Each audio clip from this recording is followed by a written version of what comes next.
Sorting बेटा आपके पास use कहाँ होती है? एक क्वेश्चन यहाँ पे ये इरेज हो रहा है।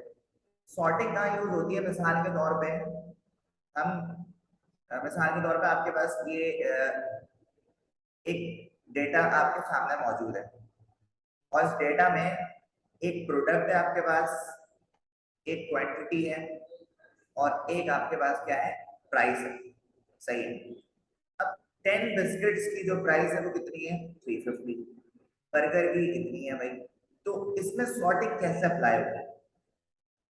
मिसाल के तौर पे आपने सॉर्टिंग को सेलेक्ट करा पूरे कॉलम को,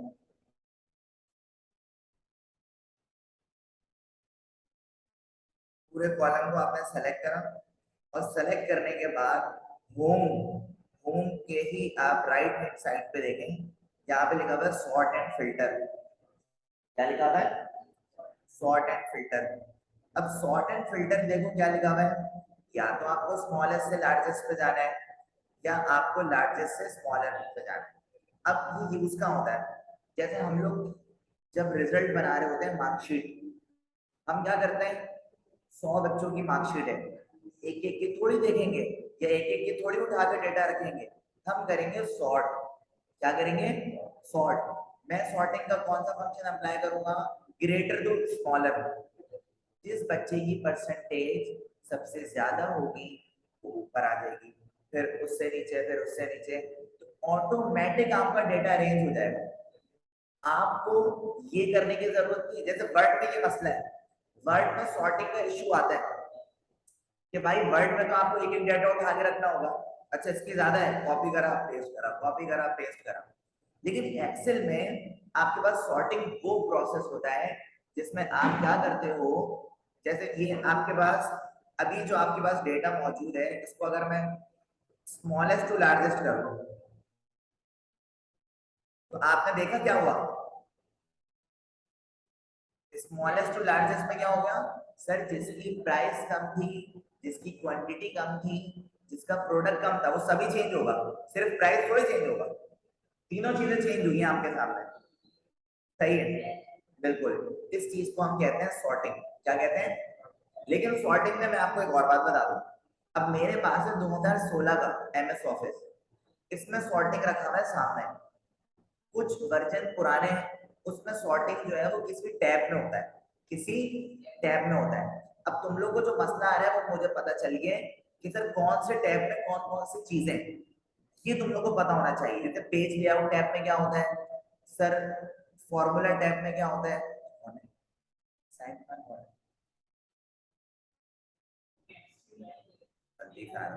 अच्छा जी। तो इस चीज को बेटा हम क्या कहते हैं? सॉर्टिंग कहते हैं। उसके अलावा हम अल्फाबेट्स पे भी सॉर्टिंग परफॉर्म कर सकते हैं। किसपे? इसमें भी हम उसमें कर सकते हैं, देखें ए टू जी भी कर सकते हैं और सी टू ए भी कर सकते हैं। ये देखें लिखा हुआ है ना, ए टू जेड। मतलब अल्फाबेटिक ऑर्डर में अगर कोई डेटा अरेंज करना चाह रहे हो तो वो भी सॉर्टिंग से परफॉर्म किया जा सकता है। जैसे ये जो डेटा है ये अल्फाबेटिक ऑर्डर में नहीं है। सॉर्टिंग देख लूंगा भी है इनमें से सॉर्टिंग। हाँ अल्फाबेटिक तो कर सकते हो, अल्फा असेंडिंग डिसेंडिंग अल्फाबेटिक में तो कर सकते हो। अब मैं इसको देखता हूँ, ये तो अल्फाबेटिक अभी ऑर्डर में नहीं है, तो अगर मैं ए टू जेड करता हूँ तो देखें इसका ऑर्डर क्या हो गया भाई? चेंज हो गया। तो इस प्रोसेस को कहते हैं सॉर्टिंग। इसको क्या कहते हैं? सॉर्टिंग। अब मैं आपको कुछ मजीद चीजें दिखाने वाला हूँ कि कौन से टैब में कौन सी चीजें मौजूद होती है। अच्छा, अगर हमें चार्ट्स वगैरह बनाने होते हैं, जैसे बार चार्ट है, ग्राफ चार्ट है, लाइन चार्ट है, सही है, ये सारे चार्ट्स अगर हमें बनाने होते हैं, सफी कौन है? अच्छा भाई हाँ सही सही सही। अगर हमें ये चार्ट्स बनाने होते हैं बेटा जी, तो ये ऑप्शन एक्सेल में होता है इंसर्ट के अंदर। किसके अंदर? देखो इंसर्ट के टैब पे क्लिक करें, ये मेरे चार्ट्स नजर आ रहे हैं, ये चार्ट्स है। अब ये आपकी मर्जी है, आप कोई भी चार्ट बना लें। जैसे मैंने यहाँ पे चार्ट बनाया हुआ है कुछ, ये देखो मैंने चार्ट बनाया हुआ है। इस चार्ट को कहते हैं पाई चार्ट, सुना होगा आपने कभी। पाई चार्ट यूज किया जाता है हमेशा शेयरिंग के लिए। बिजनेस पार्टनर जब अपना प्रॉफिट या अपना सेल शेयर करते हैं उसके लिए यूज किया जाता है। ये होता है तुम्हारे पास बार चार्ट। ये कौन सा होता है बेटे? बार चार्ट होता है, जो अक्सर हमारे क्रिकेट मैच की स्टैटिस्टिक में होता है ना, तो वो बेसिकली बार चार्ट होता है बेटा। और फिर आपके पास आते हैं लाइन चार्ट। तो ये बहरहाल हमारे पास बहुत सारे इसके ऑप्शंस होते हैं, डिजाइन होते हैं बेसिकली। अच्छा जी, उसके बाद आ जाए पेज लेआउट टैब में। किसमें आ जाए भाई? पेज लेआउट टैब में। अब पेज लेआउट टैब में क्या है? आपके पास थीम्स हैं, कलर्स हैं, फॉन्ट्स हैं, इफेक्ट्स हैं, और सबसे काम की चीज सर मार्जिन है, ओरिएंटेशन, साइज। ओरिएंटेशन में दो चीजें आती हैं बच्चों, और मार्जिन में बहुत सारी। ये देखो, मार्जिन तीन तरह की, नॉर्मल, वाइड, नैरो, और अपने हिसाब से भी मार्जिन सेट कर सकते हैं। अगर साइज की बात करें, जो नॉर्मल प्रिंटर का पेज होता है वो A4 साइज होता है, लेकिन और भी तो होते हैं देखो, लीगल साइज भी होता है, A3 भी होता है, A4 भी होता है, लेटर साइज। जो तुम लोग की बुक्स बनती है ना, उसकी प्रिंटिंग लेटर साइज पे होती है। अक्सर गौर करना, प्रिंटर का पेज फर्क लगेगा तुम्हें बुक वाले पेजेस में। साइज की बात कर रहा हूँ, किसकी बात कर रहा हूँ? अगर कोई नोट्स बना रहे हो तो वो लीगल पे रख के भी बनाते हैं। तो ये अपनी अपनी रिक्वायरमेंट्स होती है, ये अपनी अपनी क्या होती है? रिक्वायरमेंट्स होती है, ठीक है। तो पेज लेआउट टैब में तुम्हारे पास थीम्स आ गया तुम्हारे पास, और थीम्स के अंदर कलर, फॉन्ट्स, इफेक्ट्स, ठीक है। उसके बाद साइज भी आ गया। उसके बाद सर आ गया ओरिएंटेशन। ओरिएंटेशन में दो होती है, बिल्कुल सही कह रहे हैं आप, लैंडस्केप और पोर्ट्रेट, है ना। जब अगर कोई हमारे डॉक्यूमेंट में इमेज आती है जो लैंड पोर्ट्रेट में सही नहीं आती, हम क्या करते हैं सर, उसका प्रिंट लैंडस्केप पे निकालते हैं। किस पे निकालते हैं? लैंडस्केप पे निकालते हैं। उसके बाद आ जाओ मार्जिन। मार्जिन अपनी मर्जी से दोगे, कितना टॉप देना है, कितना लेफ्ट देना है, कितना राइट देना है, कितना हेडर देना है, ये आपकी रिक्वायरमेंट के मुताबिक। अगर मैं बात करूं तुमसे बैकग्राउंड की, बैकग्राउंड पे तुम्हारी मर्जी है, चाहो तो कोई इमेज दे दो, चाहो तो कोई क्या दे दो, इमेज दे दो, या बैकग्राउंड पे मैं आपको एक और चीज भी दिखाता हूँ बेटा, एमएस वर्ड। एमएस वर्ड में ज्यादा ऑप्शन है। एमएस वर्ड और इसका तकरीबन सेम होगा, मेन्यू बार तकरीबन क्या होगा? सेम होगा, ऑलमोस्ट सेम होगा। जैसे देखो, होम में ये सारी चीजें, लेकिन इसमें वो नहीं है, शहीद फॉर्टिंग नहीं है, जो मैं तुम लोगों से बात कर रहा था। अच्छा,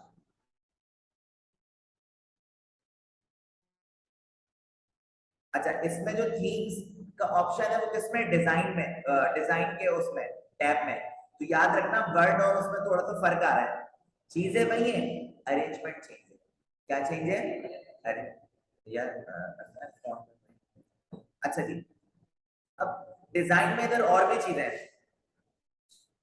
कौन कौन सी चीजें, ये देखें आप, डिजाइन में इधर बॉटम मार्क भी है, बॉटम मार्क है, पेज कलर है, और पेज बॉर्डर है। ये तीनों चीजें आपके पास एमएस वर्ड के अंदर डिजाइन में। जो चीज वहां पे कहां पे थी? इंसर्ट पे थी? नहीं, पेज लेआउट टैब में थी। किसमें थी? पेज लेआउट टैब में थी।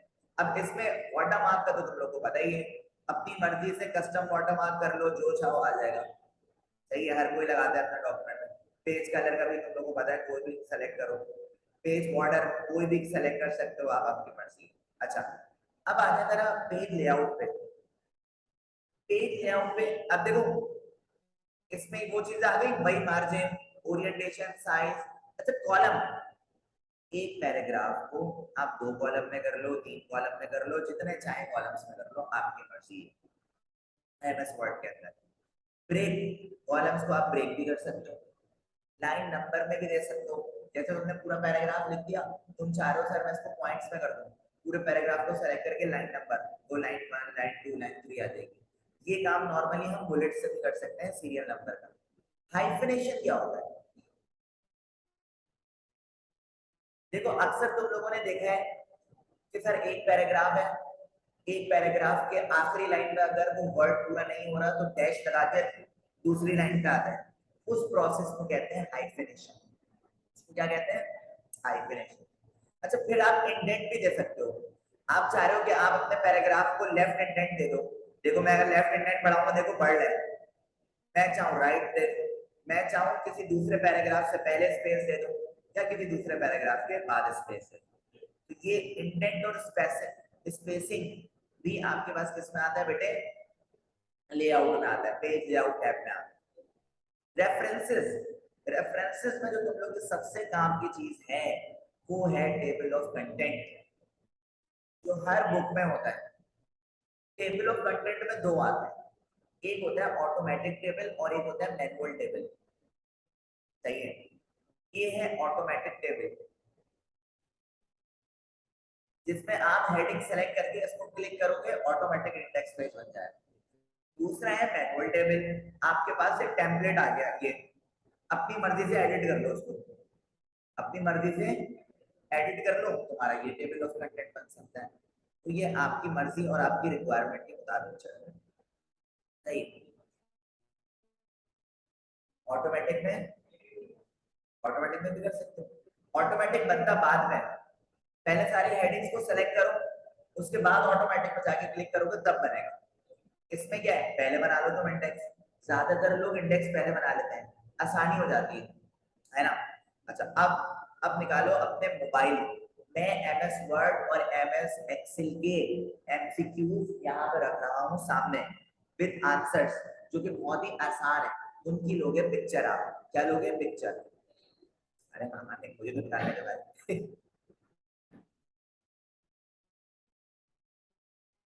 अच्छा,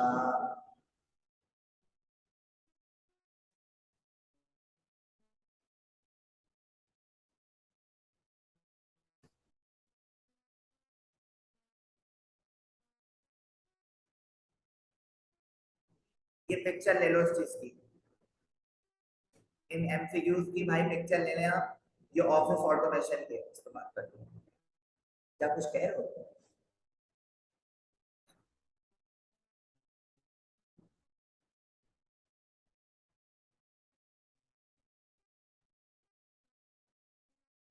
बता दो इसकी सही प्रेसिडेंस क्या है, बता दो बोले बाद। ये आपके पास जो एमसीक्यूज है बेटा, वो ऑफिस ऑटोमेशन, यानी जिसमें आपके पास वर्ड एक्सेल के एमसीक्यूज हैं। अब मैं नीचे कर रहा हूँ कि भी अपने पास पिक्चर ले लीजिएगा। इसमें से मैक्सिमम चीजें जो बेटा वो हैं जो ऑलरेडी आपको पता है। इसको हमने एक एमसीक्यूज की शक्ल में दे दिया ताकि थोड़ा सा आपको रीड करने में आसानी हो जाए, सिर्फ एक नजर देखना है इसको बस।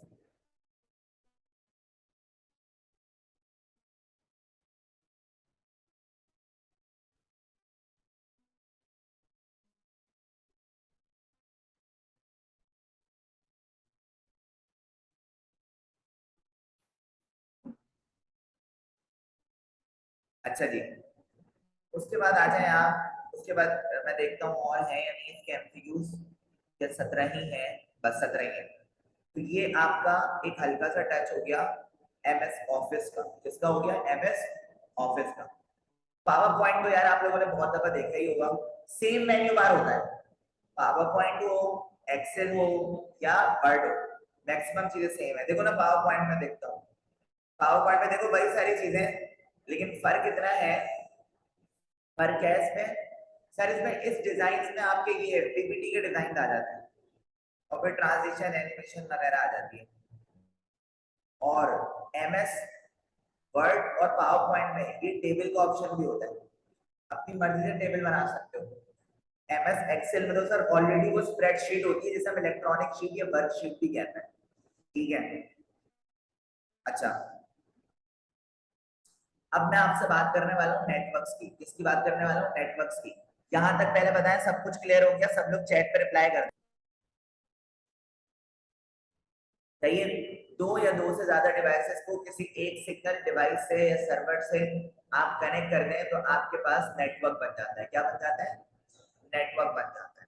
जैसे अगर हम नेटवर्क की डेफिनेशन भी देखें तो आपके सामने यही लिखा हुआ है बेटा, नेटवर्क की डेफिनेशन में यही लिखा हुआ है कि टू और more components connected to each other by a cable so that they can share data। अब जैसे एग्जाम्पल के तौर पे आपके सामने एक एग्जाम्पल है, बहुत ही कॉमन एग्जाम्पल है जो मेरे और आपके घर में है ना। मेरे और आपके घर में ये आ रहा है इंटरनेट। इंटरनेट आ रहा है किसमें? राउटर में। किसमें आ रहा है? राउटर में। राउटर क्या कर रहा है? जो इंटरनेट आ रहा है उसको डिस्ट्रीब्यूट कर रहा है। क्या कर रहे हैं? तो बेटा ये आपका एक कंप्लीट नेटवर्क है। ये आपका क्या है? एक नेटवर्क है। अब नेटवर्क के कुछ ऑपरेटिंग सिस्टम्स हैं। नॉर्मली हमारे पास हम तो विंडोज ही यूज करते हैं। क्या यूज करते हैं? लेकिन जो बड़ा सेटअप होता है, सर्वर्स होते हैं इसमें, वो आपके पास लिनक्स यूनिक्स यूज करते हैं। हम क्या यूज करते हैं? लिनक्स यूनिक्स यूज करते हैं। और भी हैं सन सोलारिस, नोबिल, ये सारे नेटवर्किंग ऑपरेटिंग सिस्टम्स हैं आपके पास। उसके बाद बेनिफिट्स तो आपको पता ही है ये सारे, कि सर फाइल एंड फोल्डर्स को शेयर कर सकते हैं, इक्विपमेंट को शेयर कर सकते हैं, इंटरनेट कनेक्शन, ईमेल, और भी बहुत सारे बेनिफिट्स आपके पास कंप्यूटर में मौजूद हैं, कंप्यूटर नेटवर्क में।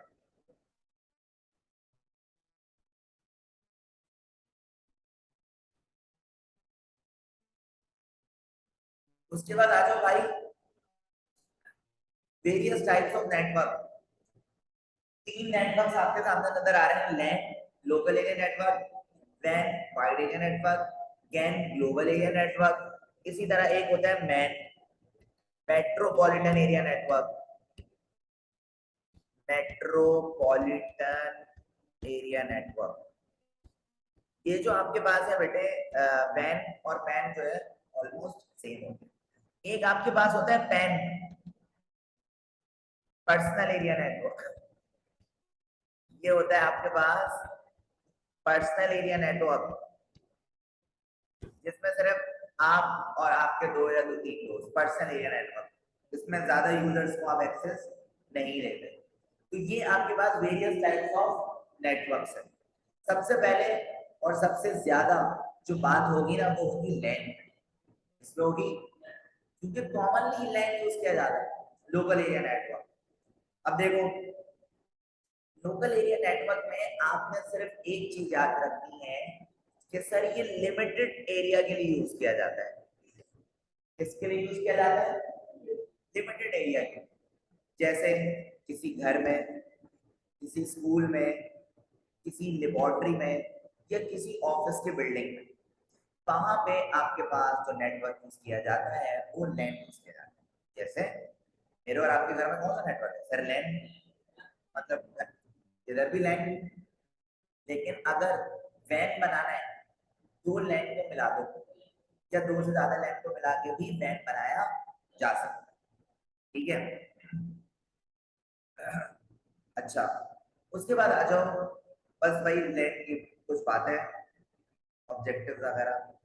अब आ जाते हैं कॉमन टोपोलॉजीज ऑफ लैन। लैन की आपके पास कॉमन टोपोलॉजीज, जिसे आप कॉमन नेटवर्क्स भी कह सकते हैं। एक आपके पास है स्टार टोपोलॉजी, जिसे हम स्टार नेटवर्क भी कह सकते हैं।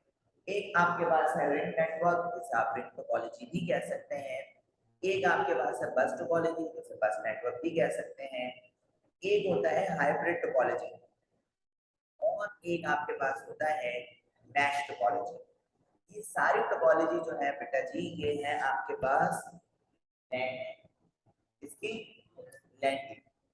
और टोपोलॉजीज का टॉपिक है बहुत इंपॉर्टेंट, मैं आपको बता दूं। इससे इंटरमीडिएट के बोर्ड्स में भी आता है, एग्जाम में एमसीक्यूज भी आता है और क्वेश्चन भी आता है इसका। ठीक है जी। अच्छा जी, अब सबसे पहले हम बात करेंगे स्टार टोपोलॉजी यानी स्टार नेटवर्क। पहले टोपोलॉजी क्या होता है? सर टोपोलॉजी कहते हैं physical layout of network. Physical layout का मतलब हर ऑफिस में एक सर्वर रूम होता है, और उस सर्वर रूम में बेटा जी क्या होता है? उस सर्वर रूम में बहुत सारे सिस्टम्स होते हैं, और एक तरह का तारों का जंजाल होता है ना। बहुत सारे तार जो है वो लगे हुए होते हैं सर्वर्स में। तो वो जो आपका फिजिकल इंटरफेस होता है, उस चीज को कहते हैं टोपोलॉजी। इस चीज को क्या कहते हैं? टोपोलॉजी। अब हम सबसे पहले बात करने वाले हैं स्टार टोपोलॉजी यानी स्टार नेटवर्क में। थ्योरी से पहले हम देखेंगे इसकी डायग्राम। क्या देखेंगे? डायग्राम। अब डायग्राम से बहुत अच्छे से समझ आ रहा है सर? सर स्टार नेटवर्क एक ऐसा नेटवर्क है जिसमें सारे सिस्टम्स जो हैं वो एक सेंट्रल सर्वर से कनेक्ट होता है, सेंट्रल यूनिट या सेंट्रल सर्वर से कनेक्ट हो सकता है। अब ये जो सेंट्रल यूनिट या सेंट्रल सर्वर है, ये स्विच भी हो सकता है, हब भी हो सकता है, राउटर भी हो सकता है, और भी बहुत सारे डिवाइसेस हो सकते हैं। सही है। तो ऐसे नेटवर्क को क्या कहते हैं? स्टार नेटवर्क कहते हैं या स्टार टोपोलॉजी कहते हैं। अब इसमें कोई मसले मसाइल भी आएंगे, वो भी देखो। In a star network topology, each device is connected to a central unit. Okay. Any communication between one device and another goes through the central unit. इसका मतलब क्या? PC1 को PC2 से बात करनी है, डेटा सेंट्रल यूनिट से होते हुए जाएगा, डेटा सेंट्रल यूनिट से होते हुए जाएगा। डायग्राम आपने देख ली। जैसे अगर इस वाले पीसी को इस वाले पीसी से कम्युनिकेट करना है, ये डेटा चलते चलते पहले जाएगा यहाँ पे, उसके बाद यहाँ पे जाएगा। क्लियर हो रही है बात? तो ये तुम्हारे पास कौन सा टोपोलॉजी थी? स्टार्ट। देखिए फायदे तो पता लग गया। इसमें आप कोई भी न्यू डिवाइस को इजीली कनेक्ट कर सकते हो, और सबसे अच्छी बात, there is no chance of data collision. एक ही टाइम पे अगर बहुत सारे पीसी आपस में कम्युनिकेट करेंगे तो सर्वर जो है डेटा को कोलाइड होने से बचाएगा, डेटा कोलाइड आपस में नहीं होगा। और एक और जबरदस्त फायदा ये है, if a connection is broken between any communication device, अगर एक पीसी का सेंट्रल यूनिट से कम्युनिकेशन खत्म हो गया, तार ब्रेक हो गई, तो बाकी चलता रहेगा। बाकी क्या होगा? बाकी को कोई इफेक्ट नहीं होगा। जैसे मेरे और आपके घर में जो केबल नेटवर्क लगा हुआ है, आपकी तार में मसला है, आपके साथ मसला होगा बस, बाकी गली में आपका इंटरनेट आ रहा होगा। ऐसा ही होता है ना? तो ये आपके पास एडवांटेज है किसका? Star network. लेकिन जहाँ एडवांटेज वहाँ डिसएडवांटेज है। जैसे ही आपका सेंट्रल सर्वर गया, सर्वर से जुड़े जितने पीसी हैं वो सारे भी आपके क्या हो जाएंगे? डिस्टर्ब हो जाएंगे। सारे क्या हो जाएंगे भाई? डिस्टर्ब हो जाएंगे। तो ये एक बहुत बड़ा मसला है भाई। या तो आपका सेंट्रल सर्वर बहुत अच्छा हो, या तो उसकी मेंटेनेंस होती रहे, तब तो मामला ठीक है, वरना मसले मसाइल है। बात दफा हमारे एरिया में भी ये प्रॉब्लम है यार, या तो सर्वर को चलाने के लिए आपके पास एक यूपीएस हो, ताकि लाइट जाए तो यार इंटरनेट की कनेक्टिविटी मौजूद हो। अब होता ही है मैक्सिमम इलाकों में लाइट गई, अब जनरेटर वो नहीं चलाता, फिलहाल सर्वर वाला केबल वाला नहीं चलाता, असल वो चलाएगा तभी तो इंटरनेट आएगा हमारे पास। पास जगह ये प्रॉब्लम है। तो बच्चों, स्टार नेटवर्क का डिसएडवांटेज यही है कि इसमें क्या लिखा हुआ है? The network crucially depends on the central server. पूरा जो नेटवर्क है बेटा वो डिपेंड कर रहा है आपका किसमें? जैसे ही सेंट्रल सर्वर गया पूरा नेटवर्क स्टॉप।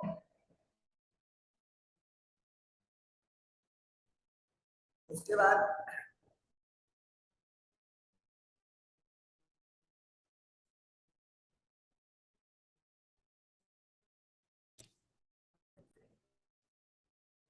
डिसएडवांटेज क्या है भाई? Star topology is expensive because a separate cable is required for connecting each computer with the central.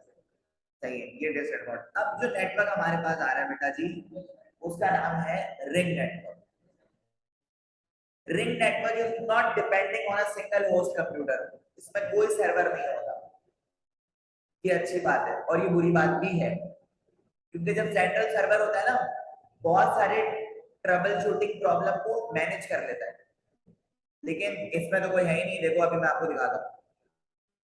In a ring topology, multiple terminals and some peripherals are connected into a ring-like structure. All communication between terminals follow a clockwise or anti-clockwise. इसमें एक ring like structure होता है। अच्छा, peripherals का जो word है बच्चों, मैं बात जगह बता चुका हूँ, वो इनपुट आउटपुट के लिए यूज किया जाता है। किसके लिए यूज किया जाता है? इनपुट आउटपुट के लिए ये पेरिफेरल का वर्ड जो है वो यूज किया जाता है। There is no central server in ring network. जैसे आपको डायग्राम से ही अंदाजा होगा, इधर डायग्राम देखें, इसमें आपके पास मुख्तलिफ पीसीज या मुख्तलिफ इनपुट आउटपुट डिवाइसेस कनेक्ट हुई हैं और ये रिंग लाइक स्ट्रक्चर है। या तो डाटा क्लॉकवाइज होगा, क्लॉकवाइज का मतलब या तो डाटा इस फ्लो में चलेगा, और एंटी क्लॉकवाइज का मतलब सही। अब इसके मसले मसाइल देखिएगा जरा। पहले तो advantage, in a ring network message flow in only one direction, there is no danger of collision. Okay, it is more reliable than a star network because communication is not depending on a single host computer। अच्छा जी, अब जरा disadvantage देखें। If the ring is broken, the entire network stop working। जबकि star में क्या होता था sir, अगर एक पीसी का मसला होता था तो सिर्फ उसी को प्रॉब्लम आती थी। इधर क्या है, बीच में से हल्की सी भी तार ब्रेक होगी तो सर पूरा नेटवर्क से जुड़े जितने भी सिस्टम थे सारे इफेक्ट होंगे। ये इसका सबसे बड़ा डिसएडवांटेज है किसका, रिंग नेटवर्क का। एक और मसला, it is difficult to troubleshoot. कोई भी मसला आ रहा है कनेक्टिविटी में, उसको ट्रबल शूट नहीं कर पाओगे आप, उसको डिटेक्ट नहीं कर पाओगे यार क्या एरर आ रहा है मेरे पास। ठीक है जी, new computer terminal can not very limited PCs connect हो सकते हैं क्योंकि कोई सर्वर थोड़ी है, डायरेक्ट कनेक्टिविटी चल रही है। उसके बाद आ जाओ बस नेटवर्क। बस नेटवर्क तुम्हारे पास कौन सा नेटवर्क होता है जो एक कॉमन केबल से कनेक्ट हो। तो किससे कनेक्ट हो, एक कॉमन केबल से कनेक्ट हो। तो ऐसे टोपोलॉजी को बेटा हम कहते हैं बस टोपोलॉजी। क्या कहते हैं, बस टोपोलॉजी का। Each component must have its own interface device, usually a circuit board or card, which plug into one of the expansion slot। जैसे डायग्राम देखो और समझ आ जाएगी बात। ये जो आपके पास टोपोलॉजी है बेटा, ये आपके पास बस टोपोलॉजी है जिसमें